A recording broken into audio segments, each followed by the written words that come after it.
Imaginez retourner dans le temps, au Québec, à l'aube du XXe siècle. C'est une période d'industrialisation rapide, avec des usines qui poussent comme des champignons, promettant le progrès et la prospérité. Mais pour les milliers d'hommes, de femmes et même d'enfants qui trimaient dans ces industries en plein essor, la vie était tout sauf une carte postale pittoresque. La réalité était dure, souvent brutale. Imaginez ça, le bruit métallique des machines, la chaleur étouffante ou le froid mordant selon la saison, et la menace constante de blessures qui plane sur chaque travailleur. Il n'y avait pas de filet de sécurité pour ainsi dire, pas de règlement solide pour les protéger des dangers inhérents à leurs tâches quotidiennes. C'était un monde où la recherche du profit éclipsait souvent le bien-être des gens dont le travail alimentait ce profit. Une existence vraiment difficile. La journée de travail elle-même était un marathon, une période épuisante qui consommait la majorité de leurs heures d'éveil. Oubliez la journée de 8 heures que nous tenons souvent pour acquise aujourd'hui. C'était un rêve lointain. Les travailleurs subissaient généralement 10, 12 ou même 14 heures de travail acharné, 6 jours par semaine. Pensez-y un instant, 14 heures. Cela laissait très peu de temps pour la famille, pour le repos ou pour toute semblance de vie personnelle. Leur énergie était entièrement consacrée à leur travail, à la production de biens pour des employeurs qui les considéraient en grande partie comme des rouages dans une vaste machine industrielle. Ce rythme implacable, jour après jour, a eu un lourd tribut sur leur santé physique et mentale, les vieillissant prématurément et les rendant vulnérables à l'épuisement et à la maladie dans un système impitoyable. Et qu'en est-il du salaire pour de tels efforts exténuants? Il était maigre, à peine suffisant pour joindre les deux bouts, et encore moins pour subvenir aux besoins d'une famille avec un certain degré de confort ou de sécurité. Les salaires étaient délibérément maintenus bas par les employeurs désireux de maximiser leurs profits. Les familles se retrouvaient souvent piégées dans un cycle de pauvreté où chaque membre, y compris les jeunes enfants, devait contribuer aux revenus du ménage juste pour survivre. Le rêve d'une vie meilleure, d'économiser pour l'avenir, était un luxe presque inatteignable pour la plupart. Ils vivaient au jour le jour, avec la constante inquiétude du chômage ou de la maladie qui les plongeait dans une misère encore plus profonde. C'était une existence précaire, définie par l'insécurité et la lutte pour les nécessités de base. Pour aggraver ces difficultés, les travailleurs n'avaient pratiquement aucun droit. Le concept de vacances payées était inconnu. Les congés de maladie, une fantaisie, la sécurité de l'emploi, inexistante. Les employeurs détenaient tout le pouvoir et les travailleurs pouvaient être renvoyés pour une multitude de raisons ou sans aucune raison, sans aucun recours. Si vous étiez blessé au travail, ce qui était courant étant donné les conditions de travail dangereuses et le manque de mesures de sécurité, vous étiez souvent laissé à vous-même. Il n'y avait pas de système d'indemnisation, pas de soutien. Ce déséquilibre de pouvoir a créé un environnement propice à l'exploitation, où la dignité et les besoins humains fondamentaux de la main-d'œuvre étaient fréquemment ignorés dans la quête incessante d'expansion industrielle et de profit pendant ces années formatrices et difficiles. Malgré les chances écrasantes et le pouvoir immense exercé par les employeurs, l'esprit de résistance a commencé à scintiller parmi la classe ouvrière québécoise. Ils n'étaient pas seulement des victimes passives des circonstances, ils étaient des individus qui aspiraient à la dignité, à l'équité et à un avenir meilleur pour leurs enfants. Les conditions oppressantes sont finalement devenues insupportables, poussant les travailleurs à trouver des moyens de contester collectivement le statu quo. L'idée de se regrouper, de former des syndicats, a commencé à prendre racine, même si de telles actions étaient semées d'embûches. Les premières tentatives d'organisation ont souvent été accueillies par une répression rapide et brutale de la part des employeurs et des autorités, qui considéraient toute forme de solidarité ouvrière comme une menace pour leurs intérêts et l'ordre établi. C'était un chemin dangereux, mais que beaucoup se sentaient obligés de prendre. L'une des premières confrontations importantes qui a mis en lumière l'agitation croissante fut la grève de Valleyfield en 1900, et non 1906, comme on s'en souvient parfois à tort, impliquant les travailleurs de la Montreal Cotton Company. Ces travailleurs du textile, confrontés à des salaires misérables et à des conditions déplorables, ont décidé qu'ils en avaient assez. Leurs revendications étaient modestes selon les normes actuelles, une augmentation de salaire et un meilleur traitement. La réponse de l'entreprise, cependant, était tout sauf modeste. Ils ont fait appel à la milice. Et la situation a dégénéré de façon dramatique, menant à une violence tragique. Cet événement, bien qu'il se soit soldé par une défaite pour les travailleurs à court terme, a envoyé un message puissant à travers la province. Il a démontré jusqu'où les employeurs iraient pour réprimer la dissidence, mais il a aussi semé les graines d'une plus grande prise de conscience et de la nécessité urgente d'organisations ouvrières plus fortes et plus unifiées. Les vents du changement soufflaient aussi de l'extérieur du Québec. La grève générale de Winnipeg de 1919, un événement monumental dans l'histoire du travail canadien, a servi de puissante source d'inspiration, même si son impact direct sur le paysage syndical québécois était complexe. 30 000 travailleurs à Winnipeg, de divers secteurs, ont débrayé, paralysant la ville et exigeant des droits de négociation collective et de meilleurs salaires. Bien que le mouvement ouvrier québécois ait ses propres caractéristiques et défis distincts, souvent influencés par l'approche plus conservatrice de l'Église catholique envers le syndicalisme, l'ampleur et l'audace de la grève de Winnipeg ont profondément résonné. Cela a montré que l'action de masse était possible et que les travailleurs, lorsqu'ils étaient unis, possédaient un pouvoir formidable qui pouvait défier même les intérêts les plus enracinés. Plus tard, en 1924, un autre conflit de travail important a éclaté, cette fois à Shawinigan, impliquant les travailleurs des puissantes usines d'aluminium et de produits chimiques.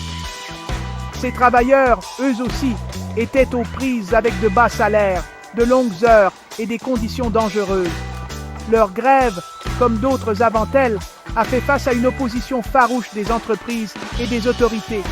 Ces premières batailles étaient incroyablement difficiles, entraînant souvent des revers pour les travailleurs. Cependant, chaque lutte, chaque grève, qu'elle soit réussie ou non dans ses objectifs immédiats, a contribué à une conscience croissante. C'étaient des expériences d'apprentissage, forgeant un sentiment de solidarité et de résilience.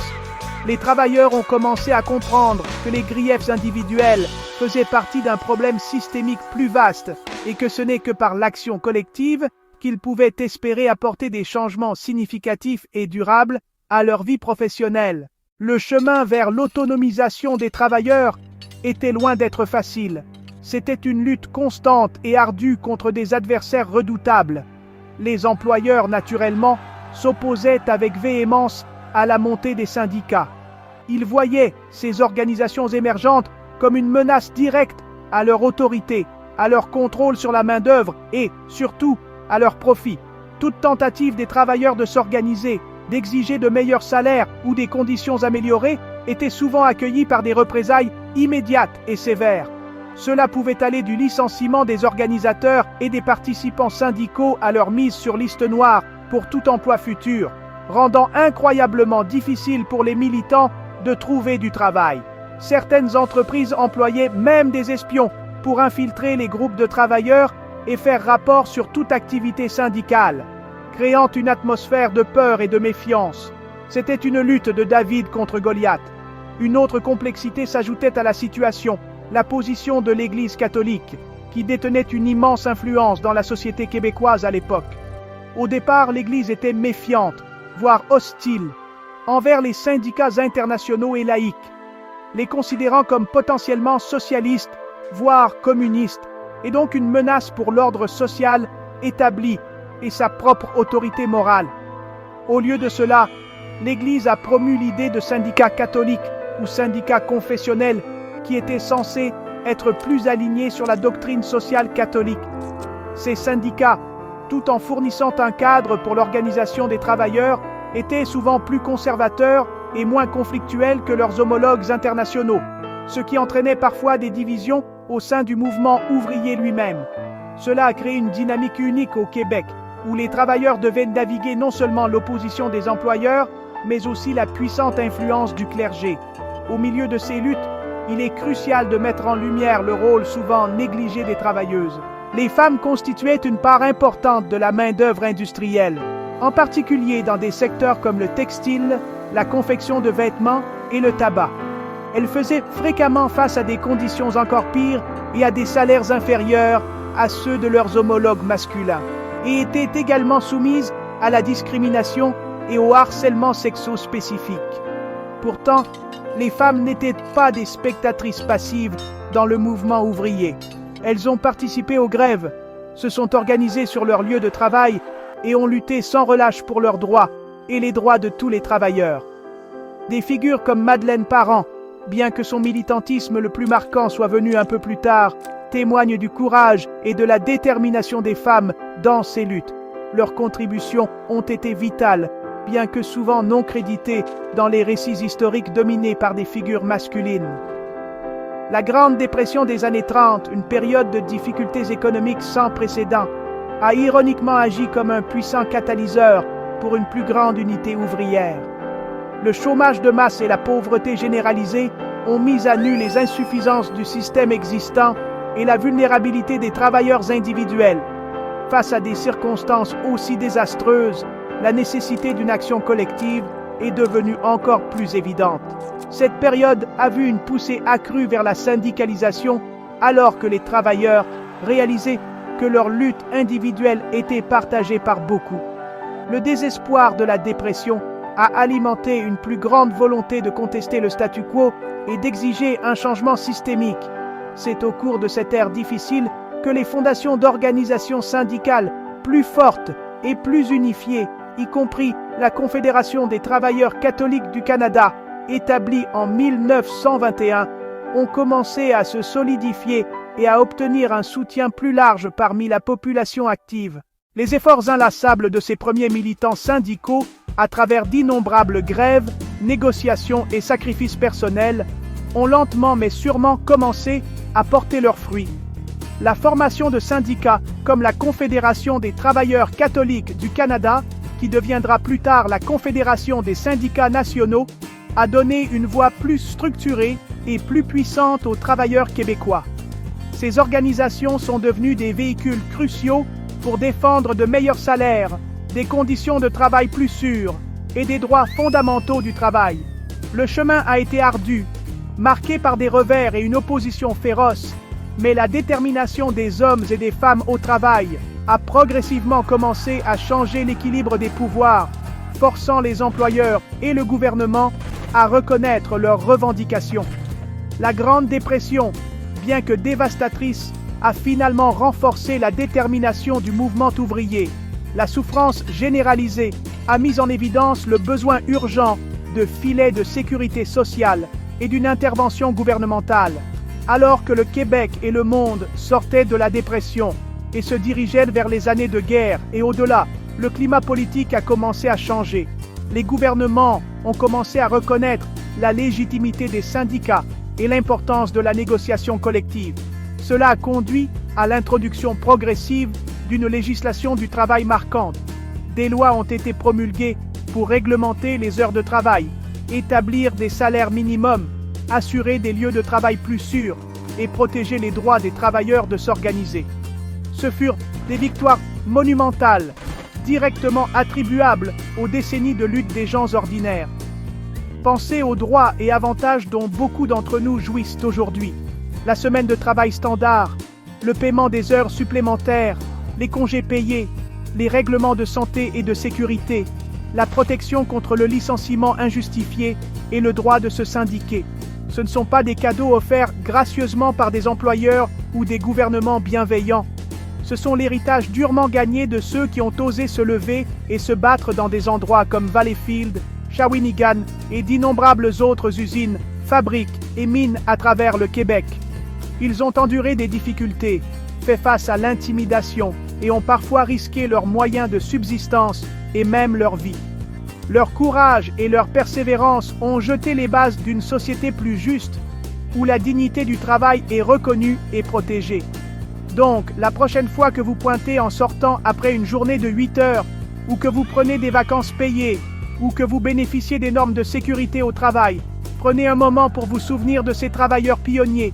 Leur lutte, leur sacrifice et leur foi inébranlable ont fondamentalement remodelé le Québec.